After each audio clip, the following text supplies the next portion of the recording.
በቃሽ ፍቅር፣ ስነ ስርዓት ይኑርሽ። እግሬ ዳይመንድ በተስፋ ብቻ የሚቀጥል ህይወት እኮ የለም። አንተ የራስህን ውሳኔ መወሰን አቅቶሃል። ይኸውልህ ግን ቃል እንዳታጠፊሽ። መንገዱ ሁሉ አልጋ ባልጋ ይሁንልህ። እኔ ብቁ አለመሆኔ ነው አረብ ሀገር እንድትሄድ ልትወስን ያደርጋል። ቢቀርብን ይሻላል። እትዬ ደግሞ እኮ ቢሰሙ ምንም አይሉም። ቆይ ምን አይነት ደረቅ ልጅ ነው? ምንም ቢሆን ኩኩሻ እህቷም ጓደኛዋም ነበረች። የሰፈር መንገድ እኮ አልበቃ ካለ ቆይ ሁለታችሁ ከኔ ደብቃችሁ ሚስጥር እያወራችሁ ማለት ነው። እማዬ አትናለች። በተረጋጋ መንፈስ አናግሪያት። አንተን ለስታጆ ነው የመጣህ። ነገ ባዶ እጅን ስታይ ጥላት ሄዳለች። ዋናው ቁም ነገር የተነገረኝ ሚስጥር ጠብቄ መቆየቴ ነው። ወንድሜ ስለሆነ እንደዚህ ሲናገር ዝም ያልኩት። ቃቤት ምን ያደርጋል እንዴ? ሰራተኛው አደይ ክፍል 304 ተለቋል። ቤተሰብ እንግዲህ ኩኩሻ ዳይመንድን ጥለው ሄዳለች። ዳይመንድ እንግዲህ እያለቃቀሰ ይገኛል። ዶክተሩ እንግዲህ ሩታን ጊዜ ስጪ ላስበበት ብሏታል። ሩታ እንግዲህ ጥሩ ስሜት ውስጥ አይደለችም። በዛ ላይ ፍቅር መታ መንገድ ላይ ያልሆነ ነገር ስትላት ተጣልተዋል። ጥፊ ብላት መታ ትሮጣለች ማለት ነው ውዶችዬ። ዳኒ እንግዲህ እነ ሊሊን ማለቴ አደይና እናቷን እበቀላለሁ በማለት እያሰበ ይገኛል። ነገር ግን ከዚህ በቀሉ እንትን ቢል አሪፍ ነው ውዶችዬ። እንግዲህ መለኛው እንግዲህ ዶክተር ሄኔን አምጥቶ ዋስለት እየነግሯት ከስራ እንዲቀጠር ሆኗል ውዶችዬ። የአደይና ዴብ ሰርግ አሁንም እየተራዘመ ይገኛል። ለማንኛውም ቪዲዮውን እስከ መጨረሻው ሰላም ውድና የተከበራችሁ የኔ ቻናል ቤተሰቦች እንዴት ናችሁ? ያለው እግዚአብሔር ይመስገን ሰላም ነኝ። ሰላማችሁ በክርስቶስን ብዝት ይበልልኝ። በቅድሚያ እንግዲህ ለቻናሌ አዲስ ከሆናችሁ ሰብስክራይብ በማድረግ ቤተሰብ እየሆናችሁ እንዲሁም ደግሞ ሀሳብ አስተያየት ካላችሁ ደግሞ ኮሜንት ስራ አስቀምጡልኝ እመልስላችኋለሁ።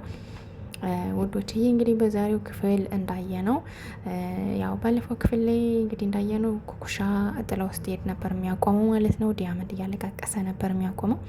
እንግዲህ እንዳያቸው ዳይመንድ ቁጭ ብሎ ማናት ቅምጥልና ኪንጎ አይዞህ እያሉት እያታለሉት ነበር የሚያቆመው ማለት ነው። እያበረታቱት እያዝናኑት ነበር የሚያቆመው።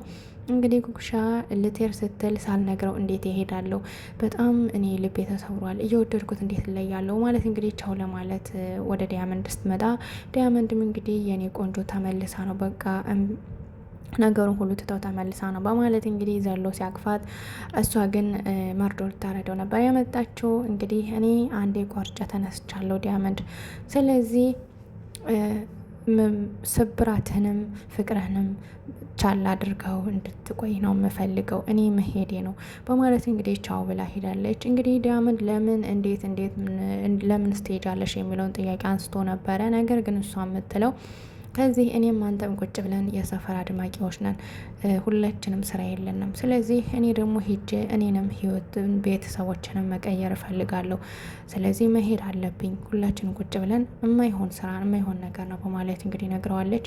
እንግዲህ ዳይመንድም እኔ እኮ እሰራለሁ፣ የፈለግሽውን ስራ ሁሉ ሰርቻ አንቺን አስተዳድርሻለሁ፣ ለአንቺ መሆን አያቅተኝም፣ እባክሽን አትሄጂ በማለት ለምኗት ነበረ።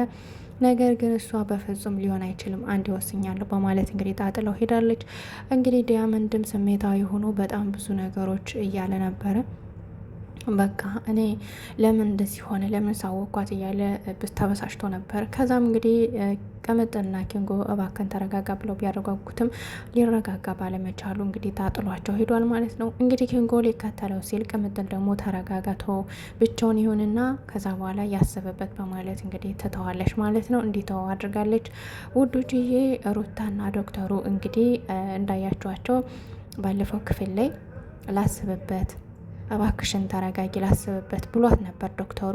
አሁንም እንግዲህ ላስብበት ብሏት፣ እሷ ደግሞ ያው ጥሩ ስሜት አይደለችም። ምክንያቱም ፍቅር ከውስጡ ካለው ላስብበት የሚባል ነገር የለም።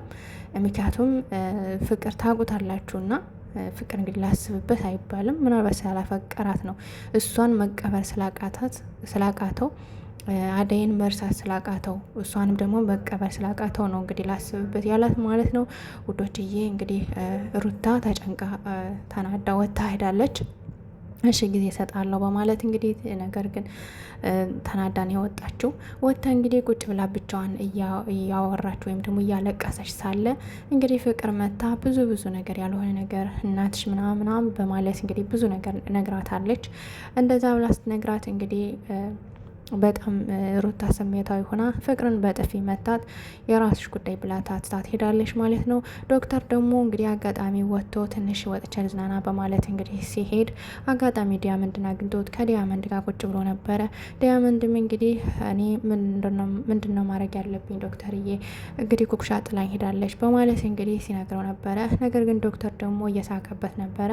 አንተ ብቻህን እኖራለሁ ብቻ እንዴት ነው መኖር? የሰው ልጅ ብቻውን አልተፈጠረም፣ እግዚአብሔር አብሮ አለለት። ስለዚህ እሷ ሄደች ማለት አንተ ደግሞ ብቻህን አይደለም፣ እግዚአብሔር አለለት። ስለዚህ ጠንካራ ነው፣ ጎበዝ መሆን አለብህ፣ ቆራጥ መሆን አለብህ በማለት እንግዲህ ራሱ እንዲጽናናና እንዲበረታታ አድርጎታል ዶክተር ማለት ነው። ከዚያም እንግዲህ ዶክተርና ዲያመንድ እንደዛ እያወሩ እያሉ ሩታ አጋጣሚ እያለፈች ነበረ። ሩታ እንግዲህ ስታልፍ አጋጣሚ ዶክተሩ አይቷት ሩታ ማለት አጋጣሚ ዶክተሩን ስታይ እየሮጠች ነው ያለፈችው ማለት ነው። ዶክተርም እንግዲህ ተናዶ መሄድ አለብኝ በማለት እንግዲህ እየሮጠ ሄዷል። ውዶች የትንሽ ሩታ ስሜታዊ ሆናለች ማለት ነው። እንግዲህ ዶክተር ሄኔና መለኛው ወደ ነትዬ ቤት ሄደዋል። ወደ ነትዬ ቤት ሄደው እንግዲህ ዶክተር ሄኔ ለመለኛው ዋስ ሆናለሁ በማለት ሄዶ ቆፍቆፎ እንግዲህ ሩታ ማለት ሮሚ ከፍተዋለች በሩን።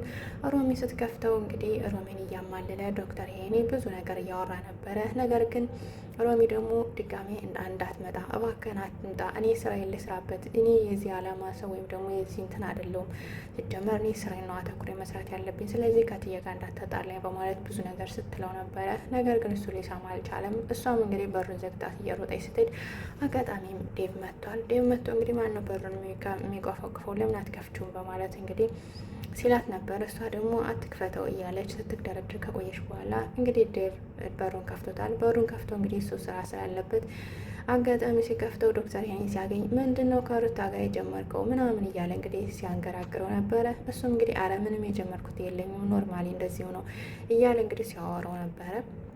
በስተ መጨረሻም እንግዲህ ለዶክተር ሄኒ ለመለኛው ዋስ ሆኖ እንደመጣ ነግሮት ነበረ። እንግዲህ በሉግቡት እያለች ጨርሱ በማለት እንግዲህ ወጥቷል። እንግዲህ ዶክተር ሄኒና መለኛው ከትዬ ቤት ከገቡ በኋላ እንግዲህ ብዙ ነገሮችን ሲሰሩ ነበረ። እትዬ እንግዲህ ጥሩ ሰው ናቸው ብላ አምና ተቀብላቸዋለች። ነገር ግን ሲሰሩት የነበረው አክት በጣም የሚያስጠላ ነበረ። በስተመጨረሻም እንግዲህ ዶክተር ሄኒ ሩታ ማለት ሮሚ ጋር ሄዶ እንግዲህ ሮሚ ስትጮህ እትዬ ደንግጣ ስትሄድ ነበረ የሚያውቀው ማለት ነው። ሁዶችዬ ትንሽ ከበድ ይላል። እንግዲህ አደይ እና ዴቭ አሁንም እየተዘጋጁ ለሰርጉ እየተሟዘዙ ይገኛሉ ማለት ነው። ሁዶችዬ ትንሽ የአደይ እና የዴቭ ሰርግ ዘግይቷል። ምክንያቱም እንደዚህ መሆን የለበትም፣ መሟዘዝም የለበትም። እባካችሁን ተሎ ይዳሩ እያልን ኮሜንት ላይ እናስቀምጥላችሁ። እንግዲህ የአደይ እናት ያችኛዋ ልጅቷ ወይም ደግሞ ብርሃን ወደ ገጠር ሄዳለች። ታትታቸው ወደ ገጠር ለምን ሄድሽ? ምን ልታረጊስ ሄድሽ? በማለት እንግዲህ የአደይ እናት ስትነግራት ነበረ። ነገር ግን ብርሃን የሄደችው የሆነ ምክንያት አላት። ልታገባ ይመስለኛል። ግን እናቷ ግን ለምንድን እንደዚህ ታረጊያለሽ? አባትሽ አውቆ ነው፣ ላልሆነ ሰው ሊደርሽ ነው፣ እባክሽን አትመኘው እያለች እንግዲህ ስትመክራት ነበረ ውዶችዬ። እሷ ደግሞ አልሰማም ብላ እንግዲህ ጆሮዋ ላይ ስልኩን ዘግታበታለች። እንግዲህ አደይ እባክሽን ንገሪያት እያለች እንግዲህ ለልጇ ስትላን ነበር። እንግዲህ አደይ ደግሞ በፍጹም አታረጋጊ፣ አንቺ አትረበሽ፣ እኔ ቀስ አድርጌ እነግራታለሁ በማለት እንግዲህ እናቷን አረጋግታታለች። ውዶችዬ እንግዲህ ብርሃን ጥሩ አልሰራችም። ምክንያቱም የእናቷን ምክር መስማት አለባት። ምንም ቢሆን መቼም እናቶቻችን ልክ ናቸው። ምን ጊዜም ቢሆን እናቶቻችን ልክ ናቸው የሚሉት ቃላት ሁሉ ነገር እንግዲህ ልክ ናቸው ማለት ነው ውዶችዬ። ኪንጎ እንግዲህ ቅምጥልን ከማዘሯ ጋር ሆኖ የቅምጥል የልደት ፕሮግራም ስላለ እንግዲህ በልደቷ ቀን ሰርፕራይዝ ሊያረጋት ነው ማለት ነው። እንግዲህ ከማዘሯ ጋርም ሲነጋገር ነበረ። እንግዲህ ውዶችዬ ቀጣይ ክፍል ልደቱ ሰርፕራይዝ ይቀርባል ማለት ነው። ለማንኛውም ውድን የተከበራችሁ የቻናል ቤተሰቦች የዛሬው ክፍል ከብዙ በትንሹ የሚመስል ነበር። ቀጣይ ክፍል እስከምንገናኝ ደህና ሰንብቱ ውዶች። ቪዲዮን ደግሞ ላይክ፣ ሸር እንዲሁም ደግሞ ሰብስክራይብ ያደርጋችሁ ሰብስክራይብ በማድረግ ቤተሰብ እየሆናችሁ መልካም ምሽት ተመኘውላችሁ። ኮፒ ሊንክ አድርጉልኝ።